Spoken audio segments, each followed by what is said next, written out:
Здравейте, приятели! Здравейте, звезди на вашия собствен живот! Когато получих първата си констелация, толкова бързо осъзнах абсолютно всички динамики или всички събития, които са се случили в живота ми, които съм оценявала по различен начин. Разбрах мигновено каква роля съм вземала и кой каква роля е играл в моя живот.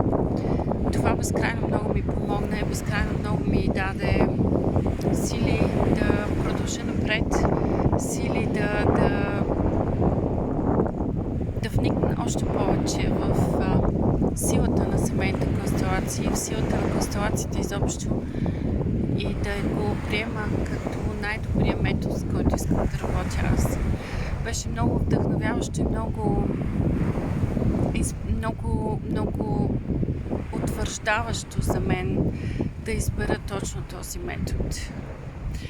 Когато виждаме вашите резултати и всичко това, което споделяте с мен след констелациите, това ме прави още по-щастлива и ми дава много така смисъл за това да продължа да се развивам и да остана в това поле.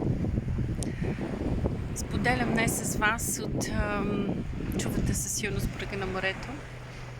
Шума на морето, извинете. Тук съм на едно вълшебно място.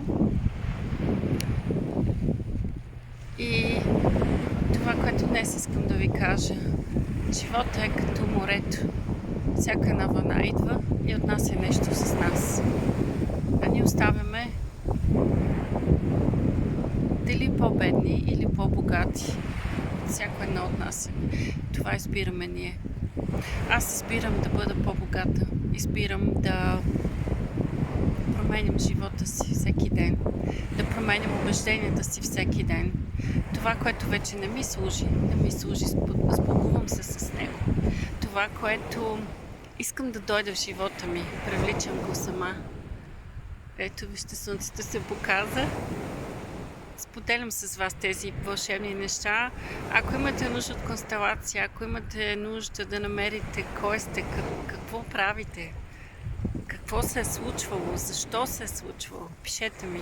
Аз съм Зори Егър и съм консултант по вътрешна стабилност и констелатор от Академия Щастлив живот и с удоволствие ще работя с всеки един от вас. Много поздрави от морето.